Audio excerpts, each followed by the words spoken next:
It's Thursday, April 9th. This is CTV at 6. Here's what's making news tonight. Fire destroyed apartments, businesses, scarring downtown New Glasgow. The latest on the oil tanker rollover that shut down a busy New Brunswick highway. Fair weather tomorrow gives way to the next round of April rain and showers moving in Friday night and Saturday. Live from our Maritimes News Center, this is CTV News at 6. Here is Todd Battis. Good evening. A section of downtown New Glasgow is no more. A block of buildings, apartments, and businesses have been destroyed by fire. Investigators are searching for a cause as the cleanup gets underway. CTV's Stephanie Seacos has the latest. Smoke was still billowing from downtown New Glasgow the morning after a fire broke out. Heavy smoke, a lot of heat. The fire is well seated right in the center of the building, so it was hard to tackle, to get to, especially with the age of the building. Crews were called around 3 Wednesday afternoon to a large fire on Provost Street. We evacuated the workers from the businesses and the tenants and started to do initial interior fire attacks. The fire destroyed 3 buildings, including several apartment units, and damaged others. For the downtown, I don't know. I don't know what's going to happen. The town has reached out to the business owners. We're trying anything, in any way that we can to be of help. The businesses included a pet shop, a vintage clothing store, and a beloved flower shop. Zelda was great. She was great for our business. She recommended customers down to us, and it's truly a loss for downtown. I just recently started working downtown, so I was just getting to know the businesses. And in fact, I just popped in Zelda's the other day and was thinking it was a lovely little shop. And it's actually kind of sad to see the businesses devastated by the fire. While the devastation is still fresh, the community is doing what they can to support one another. Everybody has really come together. Everybody cares, everybody wants to help, and everybody wants to see better for the downtown and better for the people who have lost everything. The cause of the fire is under investigation. Stephanie Seacos, CTV News, Halifax. Route 1 near Hampton, New Brunswick will remain closed until tomorrow as the cleanup continues following yesterday's oil tanker rollover on the busy highway. The province also says officials are inspecting nearby homes and waterways.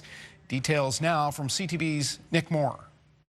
This is one of the detour points on Route 1. Both west and eastbound traffic on Route 1 between Quispamsis and Hampton has been diverted to local roads ever since about 4:30 yesterday afternoon. The first reports about the rollover of a fuel tanker on Route 1 came in closer to 4 p.m. on Wednesday, according to Hampton Fire Rescue. The driver of the truck was trapped inside the vehicle but was successfully removed and taken from the scene by ambulance with what is believed to be minor injuries. Reports from the area indicate it was a double-long fuel truck that overturned on the highway, and according to New Brunswick EMO, an estimated 36,000 liters of fuel spilled. A statement tonight from the provincial government says that remediation contractors are on site and that inspectors from the Department of Environment and Local Government are overseeing the cleanup.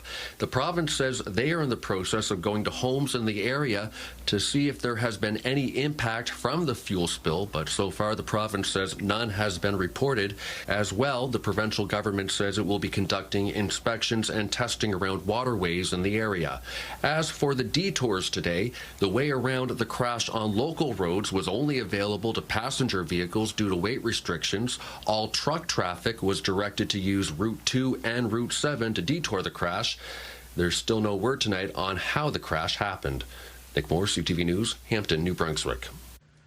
The parents of a woman murdered in Moncton in February were back in court today to see one of the accused. After proceedings, they spoke about their daughter. CTV's Derek Haggett has more and a warning. His report contains strong language. Just as they had vowed, Pat and Peter Price were back in court for an appearance of one of the 2 people accused of murdering their daughter. We give her a good life. The body of Melissa Price was found in a garbage bin at the bottom of a Moncton street on February 15th, a homicide that has shocked the city. Devlin Oblinus and Leandra Bulliu have both been charged with first-degree murder in Price's death. But there was no need to take her life and put her in a garbage bin. Because I didn't raise my daughter out of a garbage bin. Bulliu made a brief court appearance via telephone from jail in Miramichi. Her case was adjourned for a preliminary inquiry because her defense lawyer is seeking disclosure. But you know what I was thinking when I heard her voice? I feel so sorry for her children. Pat Price says her daughter, who would have turned 40 on Saturday, struggled with substance abuse. Unfortunately, there is some poor souls in our young generation that get addicted to this shit out there. Yes, my daughter had a bad addiction. But she still didn't deserve to die. A third person, Joshua Martin, has been charged with being an accessory after the fact of murder and indignity to a human body. Leandra Bulliu is scheduled to be back on court on May 7th, while Oblinus and Martin are due back next week. As they walk down the steps of the courthouse here today, I asked the Prices if they would be back for those dates. Everyone, said Pat Price. Todd. Derek Haggett from Moncton Court. Thank you, Derek.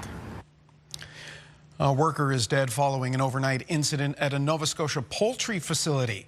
It happened at a production center in Glenmont, that's north of Kentville in the Annapolis Valley. Nova Scotia's Department of Labour is investigating the incident as a workplace fatality. No further details are being made to the public at this point. On our website, the latest session of the Nova Scotia Legislature has wrapped despite protests. The PC government passed its controversial deficit budget. You can read more at ctvnewsatlantic.ca. For a long time, Celtic Lodge was the place to stay and enjoy the Cape Breton Highlands. But the historic resort needs work. Locals are angry after Parks Canada announced the main lodge and cottages will remain empty again this summer. May never reopen, or maybe worse. CTV's Ryan McDonald was there today. For 2 years now, the main lodge and cottages at the famous Celtic Lodge along the Cabot Trail have sat empty. To leave it to go like that it's a real shame, really. It's travesty. The main building has been falling into further disrepair. This part of the resort was closed back in April 2024 when Parks Canada and the company the lodge is under long-term lease to, Gulf North, determined it would cost tens of millions of dollars to bring it back up to code. Lots of people in this community have worked in the Celtic, or their parents and grandparents have worked there. So it's iconic. It is incredibly disappointing that the federal government came to the decision that it wasn't going to be recommended as heritage property. A federal heritage designation may have helped with the necessary funding. For now, the future of the Celtic Lodge remains in limbo. The area's councillor says that's a shame given the property has brought recognition to the area from all over the world. I've been on vacations in other countries where they don't know where Ingonish is, but when I tell them about the Celtic Lodge, then they know where Ingonish is. It's that important. And it's affected us. The owner of this restaurant nearby says that in particular, fewer weddings at the Celtic Lodge have resulted in smaller lunchtime crowds, and that the impact ranges from economics to the Ingonish region's reputation. When you're losing 55 rooms to the area, the word of mouth alone, people think the Celtic Lodge is closed, and it's certainly not. Parks Canada says that it commissioned a third-party options analysis to explore potential outcomes for the main lodge and cottages here, and that the costs they came up with range from $11.6 million for removal of the building here to $69.5 million for restoration and continued use as a hotel. Well, we worry that it'll continue to deteriorate, that the only option is to tear it down, which nobody wants to see that happen. Parks Canada says that it's in discussions with Gulf North about the terms and conditions of the lease, and that both parties must be in agreement before any action is taken. Ryan McDonald, CTV News, Ingonish, Nova Scotia.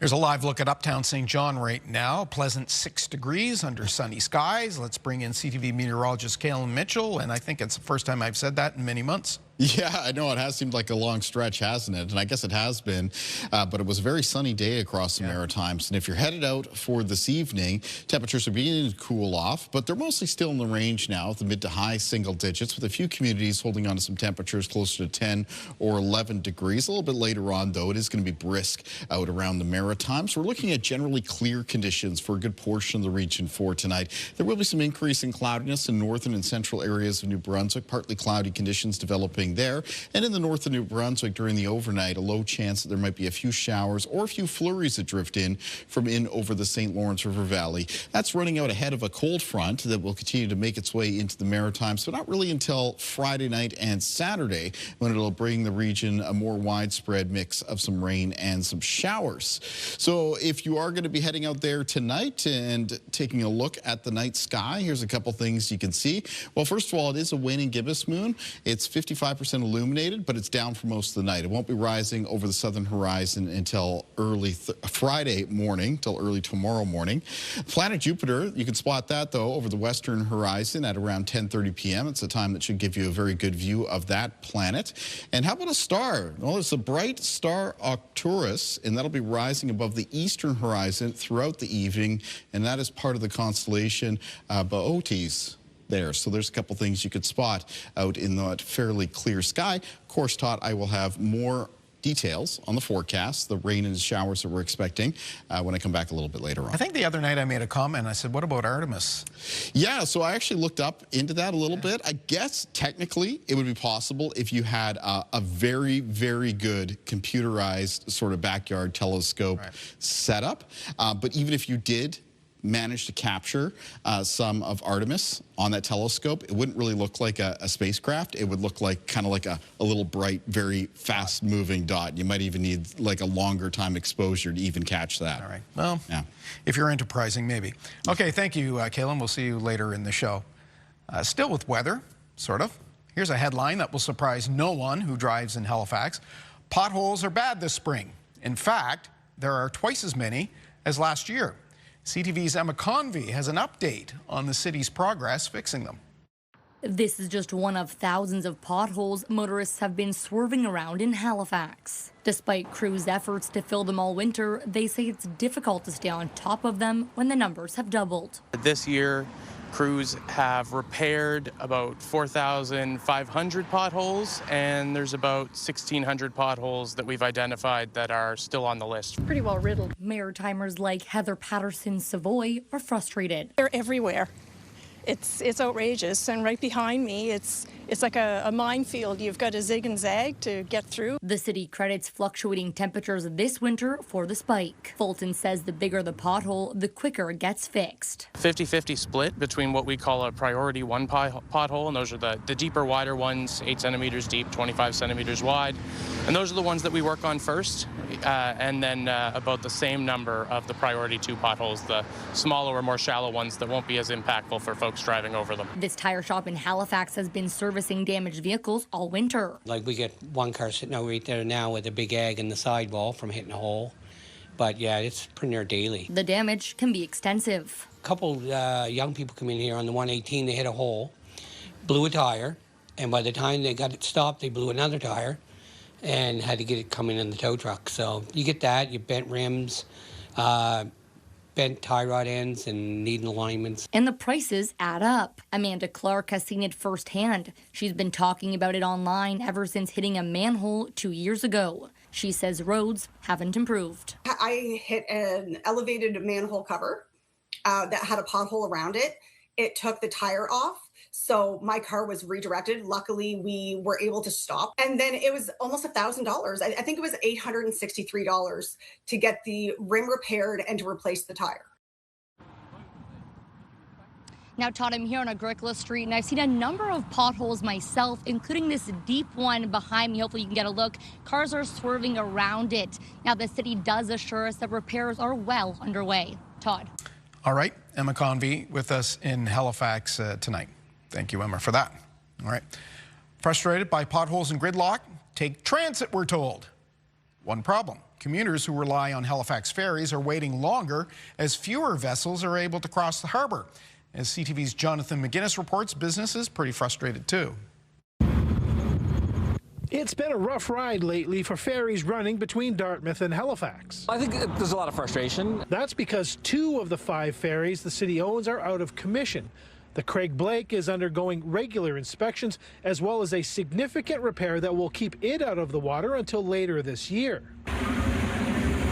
The Vincent Coleman went to have its steering fixed on January 6th. Further issues and difficulty in getting parts will keep it from running for the foreseeable future. As a result, service will be reduced from every 15 minutes to every half hour, even during peak times. Consistency is really important to make that connection between downtown Halifax, downtown Dartmouth, and of course Woodside as well. The decrease in frequency has the head of the Downtown Dartmouth Business Association concerned people will choose to forego the ferry altogether. If you want people to use public transit, you need to make it a reliable service that people want to use. Another issue is with the Halifax Transit website that incorrectly shows the ferry is running every 15 minutes. That shows a lot of disrespect for their ridership, that they can't keep the information up to date on their website. Despite the delays, some passengers say the ferry is a better option than driving. So far, so good. It avoids the traffic on the bridge. So for me, I enjoy my 10-minute commute across the harbor, get to read my book a little bit, and I'm home on the other side. The Halifax to Dartmouth ferry is the oldest saltwater service in North America, dating back to the mid-1700s.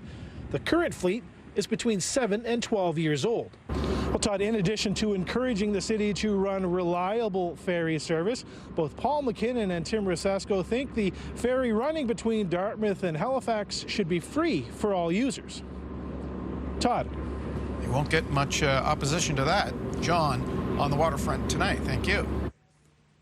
Former Canadian swim star and 2-time Olympic medalist Nancy Garaptek has died. You set your goals for yourself, and to go to those nationals, you know, you step into a season of training so that you can improve your times. Be positive. That was Garaptek talking to ATV in 1979. The Halifax native set a world record as a 13-year-old in the 200-meter backstroke at the 1975 Eastern Canadian Swim Championships in Ontario. She was named Canada's youngest ever female athlete of the year. She was just 14. And the following year, she famously won 2 bronze medals at the 1976 Olympic Games in Montreal. East German swimmers took gold and silver. They were later confirmed to be long-standing participants of that country's doping scandal of the era. Many people felt Nancy Garaptek should have been awarded the gold. She's a member of the Canadian Olympic Hall of Fame, the Nova Scotia Sports Hall of Fame, and the Canadian Sports Hall of Fame as well. Nancy Garaptek was just 64 years old, and we have a segment of that original documentary, if you want to see more, from 1979 on our Video Vault section of the website. Still to come on this Thursday evening, a mix of sun and cloud for the Maritimes. Tomorrow, Caleb will have the details. But next, the latest on the ceasefire in the Middle East. The fragile ceasefire between the U.S. and Iran is shaky today, with Iran accusing U.S. ally Israel of violating the agreement. Christian Cordero in Washington with the latest coming up.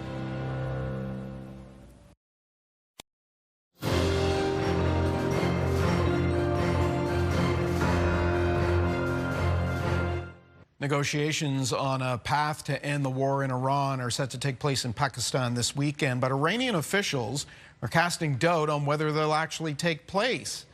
ABC's Christian Cordero has the latest from Washington.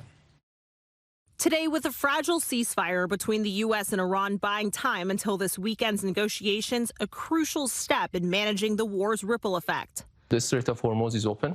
Iran opened the strait, but is maintaining control and demanding all vessels coordinate with the Iranian Navy to avoid potential sea mines. The White House says reopening the strait was one of President Trump's red lines in the ceasefire agreement, an agreement still shaky after Iran accused Israel of violating it with intense strikes on Iranian-backed Hezbollah terror targets in Lebanon. The White House insists Lebanon was not part of the current truce. Iran's deputy foreign minister now urges the U.S. to get Israel to stop its attacks. And we hope that, American could control its ally and this time honor the rewards. And today, an administration official tells ABC News the administration is weighing a plan to retaliate against NATO allies, which the White House perceives as unhelpful during the conflict. NATO Secretary General Mark Rutte was in Washington today. When it came time to provide the logistical and other support the United States needed in Iran, some allies were a bit slow, to say the least. In fairness, they were also a bit surprised. Negotiations between the U.S. and Iran are expected to take place in Pakistan this weekend, with doubt on whether those talks or any long-term deal will hold.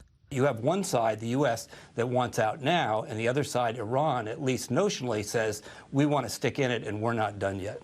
And today, Israeli Prime Minister Netanyahu authorized direct talks with Lebanon to begin as soon as possible. But the strikes in Lebanon continue today, with more than 1 million people displaced and more than 200 killed in yesterday's strikes alone, according to the country's health ministry. Christiane Cordero, ABC News, Washington. The fragile truce has Iranian and maritimers unable to do anything but watch it unfold. The worry is increasing and hope is running thin. Here's CTV's Vanessa Wright.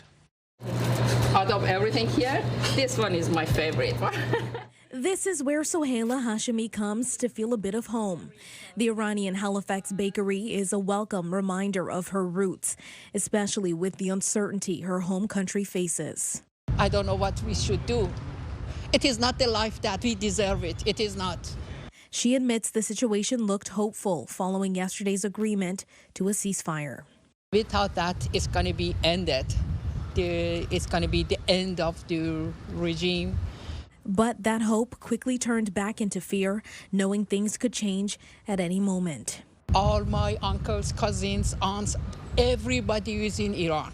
I'm very worried. I cannot contact them. I cannot. If I have to contact them, I have to use the internet that the Iranian government is providing, and it is not safe at all. Hashemi, who has been in Nova Scotia for 17 years, hopes governments worldwide will step in to support the people of Iran in what she believes is a situation that affects everyone. I am a proud Canadian citizen as well as the Iranian citizen. Iran is my mother. Canada is my father, you know? So I want both countries be safe from those people. If there's one thing she wishes for, is that the government of Iran be shut down, be collapsed, then my family, my country, my people be free. So that she can see their faces again. Vanessa Wright, CTV News, Halifax. Still to come, some wet weather for the Maritimes on Friday night. Kalen has the full weather picture. He'll offer that up after this.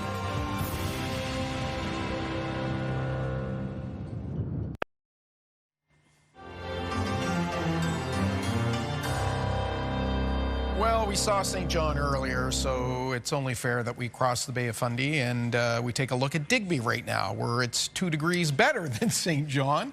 Yeah. At 8 degrees under those same blue skies. Well, keep in mind, it's a south wind, right? So that puts the wind more directly on shore on the New Brunswick side of the Bay of Fundy as opposed to the Digby side. Todd, you said you were out for a walk and you felt a little bit of that south wind as you were out and about as Deceiving, well for today. Right? Yeah, it is. I mean, you have to keep in mind a lot of the ocean water temperatures, the sea surface temperatures right now surrounding the Maritimes, still sitting between 0 and 3 degrees. Okay, what about sea ice, particularly, I guess, in the Northumberland Strait, or we're into breakup now, I see? Yeah, that's right, and movement of that sea ice as well. And of course, that process is going to be carrying on.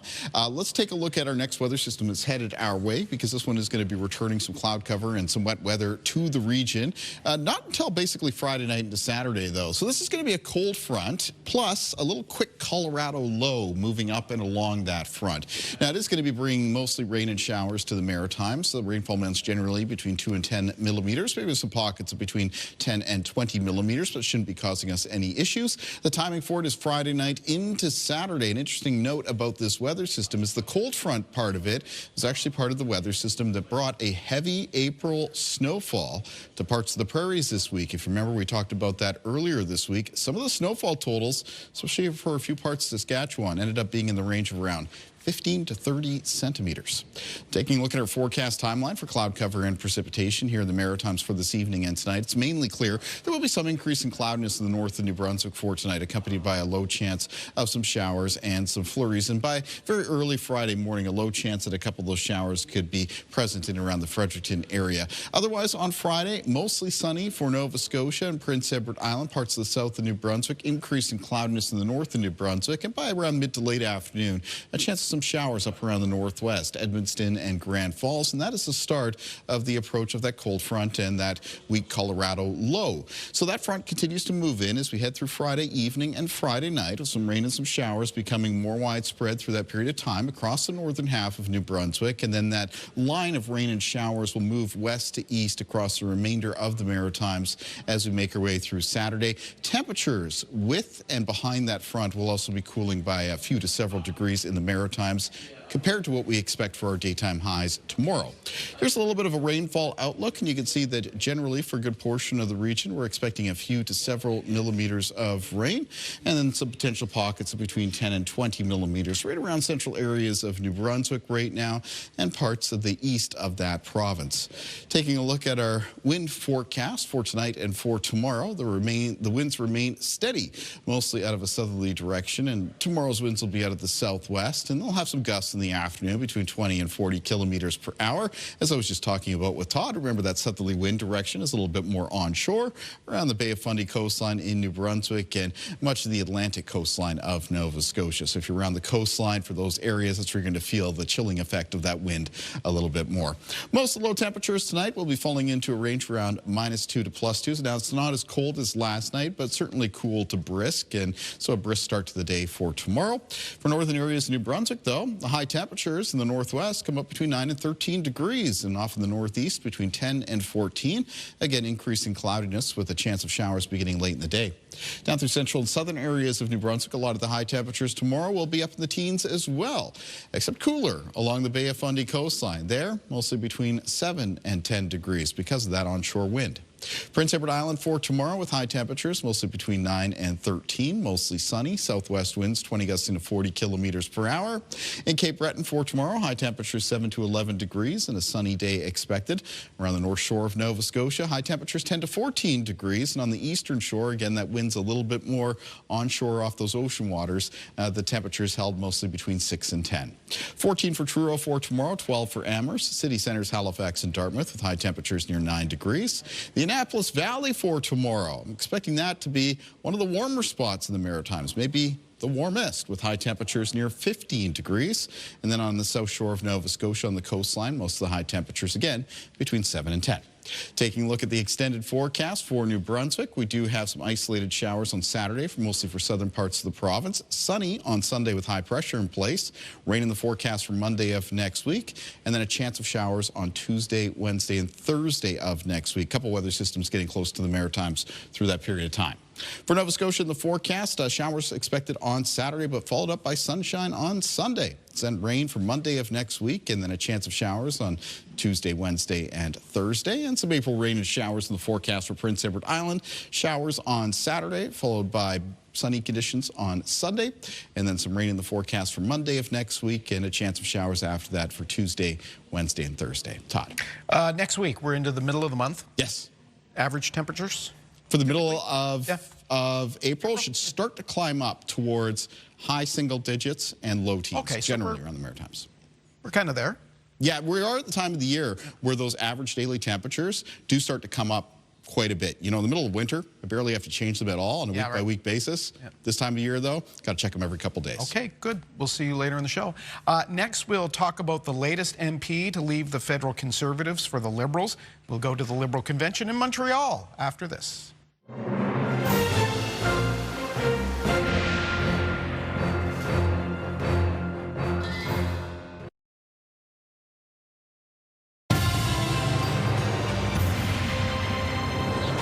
Welcome back. Well, the Prime Minister announced big money to expand the Port of Montreal today. The event was held before federal Liberals meet in that city for their annual convention. There for it all, Graham Richardson, longtime anchor of CTV Ottawa, newly minted CTV Parliament Hill Bureau Chief. Good to see you, Graham. Great to see you, Todd. Great to be back. I mentioned the Prime Minister announced the expansion of the Port of Montreal. It's something that always is a bit of a head-scratcher for those of us living on the East Coast, I'll admit. But some of the questions, most of the questions, in fact, that were asked of him afterwards had nothing to do with the port and everything to do with the latest defection from across the aisle. Critics insist former Conservative Marion Glasgow not really a good fit for the Liberals. What are you hearing?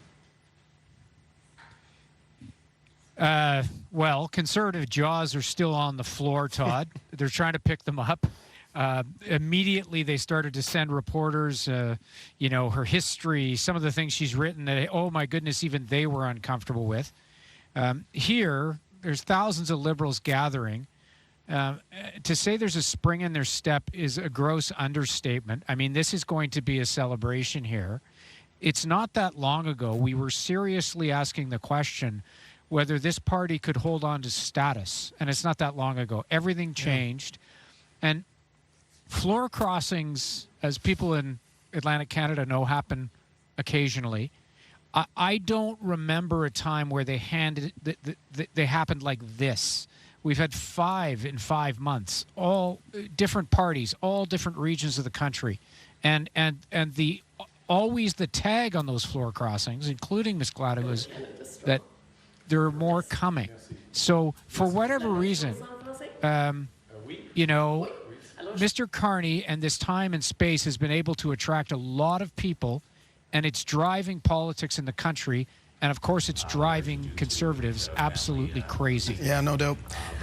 Bringing her over into the Liberal fold, is this an example of Mark Carney being pragmatic, concerned solely on hitting that magic number of MPs to get to that majority status?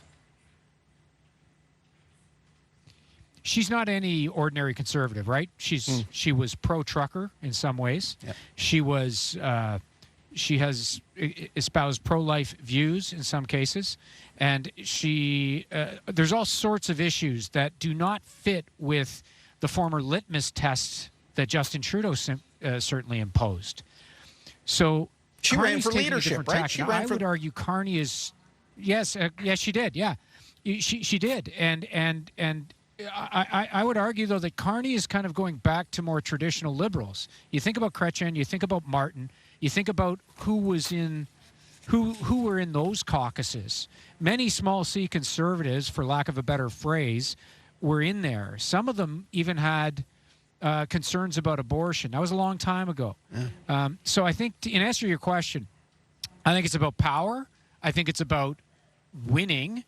It's like your Montreal Canadiens. When they're winning, nothing else matters. and that's what it's like here tonight. That, you know, like it's crass, it's politics, but the other parties have done it too. Just not on this scale. This is something different. Okay. MP Chris D'Entremont from Yarmouth, speaking on Power Play last night. We would certainly love to get him on our show.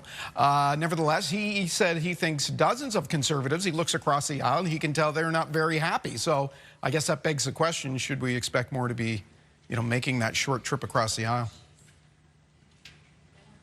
It's hard to sift what's fact, Todd, and what's just partisan, you know, stirring the pot, if you will, right? I just think there's enough of it from all sides that there's some substance here. And he said that they're curious about how he's being treated, and they're curious about how their views are listened to as caucus members. And that, to me, suggests that, you know, the way the Conservatives, generally speaking, have run things, very leader-centric, so are the Liberals. But D'Entremont says, no, I'm listened to by the Prime Minister and the office. I have a voice here in caucus I did not have on the other side. Okay. Just generally, though, in Sarnia, Ms. Gladdow's riding, there's a lot of people, very strong Conservative riding, who don't like this at all. So it'll be interesting to see the blowback on that, if there is some, and how far this is going to go. That's the main question here over the next couple of nights. So I want to get your thoughts on whether you think this is trouble for Pierre Poilievre. And you had a story the other night which talked about how he's pivoting his approach, less combative, less focused on the Liberal Party, more on domestic issues. Yes, he's had a good couple of weeks. Gas tax, new ads, taking all the questions. It's a different tone, right? It's a different tone. And keep in mind, for the Conservatives watching right now, he has a lock on the party. Like, he has strong support in the party. But the non-political people out there see these floor crossings. He does not have control of his caucus. Brian Mulroney at his lowest numbers, that caucus never revolted. And here we are, we've got 4 Conservatives doing the unthinkable and turning themselves into Liberals. It's not a good day for Pierre Poilievre, even though he is shifting and pivoting and attempting to address some of the shortcomings in tangible ways. Yeah. And so it will be interesting to see, like, there's no challenge to him. There's no big star in the wings. Maybe Peter MacKay will come on your show and say, I want to be leader. I haven't seen that. It doesn't mean it's not happening behind the scenes. I don't think you'll see that. But they're certainly not out in front. Yeah. Ottawa Bureau Chief Graham Richardson in Montreal. We're going to try to make this a regular conversation, so we hope to see you soon. And always nice when a Ottawa Senators fan is willing to talk about the Habs, albeit briefly. We will we'll see you again. Oh. We'll take a timeout. We'll be right back. Thanks.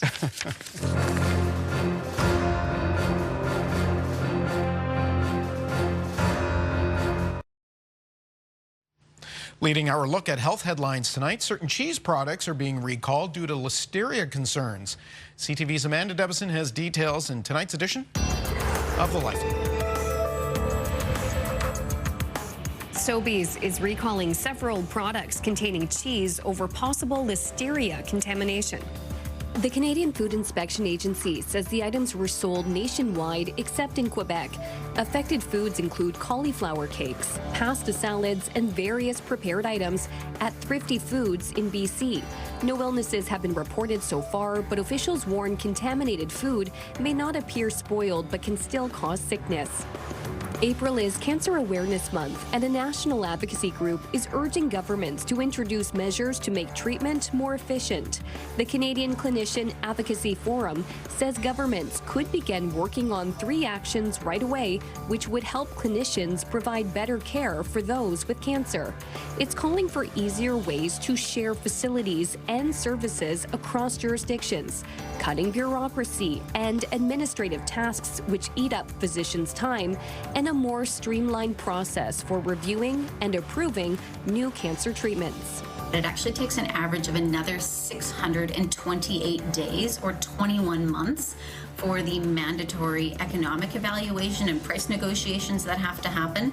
Then on top of that, additionally, it takes about another 3.5 months or 107 days to actually make that treatment available to our patients. And those delays are absolutely critical in the timing of cancer treatment for our patients.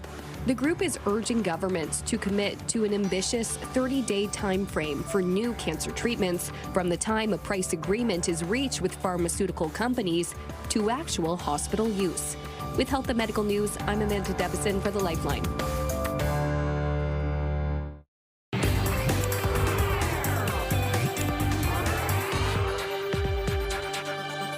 Time for the scene. One of the biggest names in the pop art movement of the 1960s is making an impact on the next generation of artists here in the Maritimes.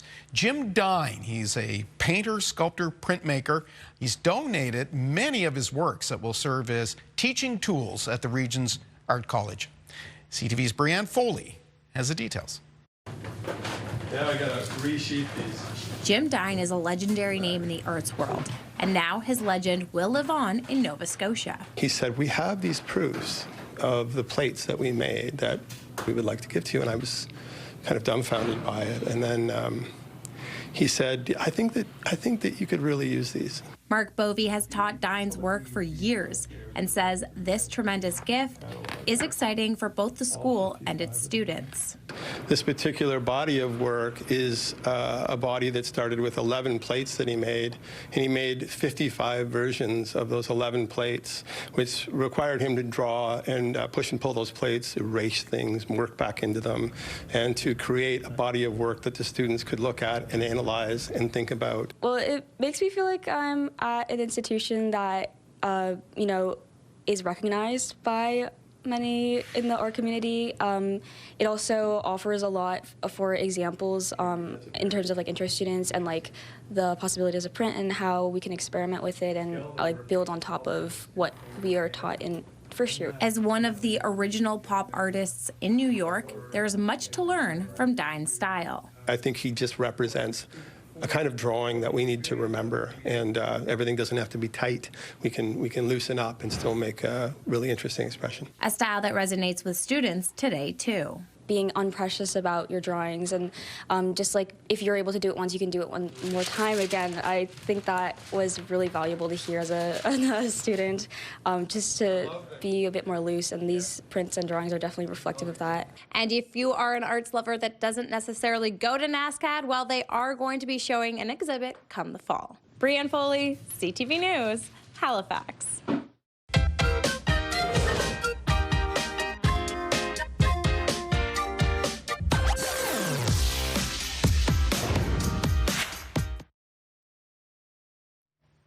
This was another positive day on the markets. The Dow finished up 275 points. Construction of those so-called First Nation building projects is officially underway. BNN Bloomberg's Marilla Fernandez has more. Shovels are in the ground for the expansion of the Port of Montreal. The Prime Minister was there for the groundbreaking today. His government is providing just over $1 billion to more than double the port's capacity. And Ottawa's Major Projects Office helped streamline the process. The Console Corps build is one of several massive infrastructure projects the Carney government has deemed to be of national interest. Roots reported a profit of about $15 million for its latest quarter. That's compared to a $22 million loss from the same quarter the year before. The casual clothing company has struggled to connect with consumers over the last few years and recently announced a strategic review looking at how to improve the business. There are reports Disney plans to lay off about 1,000 people, with cuts coming in the next few weeks. The entertainment giant recently got a new CEO and is trying to find money to invest in its digital businesses. The company has laid off more than 8,000 people since 2022. Here are the closing numbers for the day. The Canadian dollar is up to 72.40. West Texas Intermediate is up to 97.87. Western Canadian Select down over $8 to 71.55. And the TSX lost 142 points today. Those are your business headlines. I'm Marilla Fernandez. Kalen's outside with one more look. Yeah, thank you, Todd. It is a clear, cool, and breezy evening out here on the weather deck. Our viewer picture for tonight takes us to a sunrise from Gagetown, New Brunswick. Beautiful scene here. This was sent in by Deborah Myra. I want to thank Deborah very much for taking the time to share that picture with us. Gagetown for tomorrow can expect a mix of sun and cloud throughout the day, and after a cool start, the high temperature in the afternoon near 11 degrees. Day planner for tomorrow around the Maritimes will be mostly sunny and cool in Nova Scotia. A bit more of a mix of sun and cloud for both Prince Edward Island and New Brunswick. Morning temperatures will range from a few degrees below to a few degrees above the freezing mark across the Maritimes. And in the afternoon, the overall sky conditions remain much the same, though there will be a chance of some showers in the northwest of New Brunswick. A lot of high temperatures tomorrow away from the coast, getting up into the low teens. For coastal areas, it does remain a little bit cooler, with a lot of the highs held between 6 and 10 degrees, and there will still be a breezy south and southwest wind. Let's see what's ahead on your Morning Atlantic. Friday on Your Morning Atlantic, return from the moon. The crew of the Artemis II is scheduled to splash down Friday evening. We'll chat with astrophysicist Rob Thacker about the mission. Start your morning with us Friday on Your Morning Atlantic on CTV2 and Crave. Finally tonight, for baseball fans praying for the Chicago White Sox to win the World Series, yes, there are some, well, they have some big league support. Pope Leo the 14th is a White Sox fan, and the team is celebrating his support. It plans to give out what you're looking at there, these White Sox-themed papal hats to people who buy a special package for their game on August 11th. The seats that they're in will be designated a particular section. The first American pontiff is from a suburb of Chicago, and that team could certainly use some divine intervention. That's a look at our day here at home. Stephanie Seacos will be in this chair at 11:30, ctvnewsatlantic.ca, CTV News app, updates anytime. I'm Todd Battis. Hope to see you tomorrow night. Good night.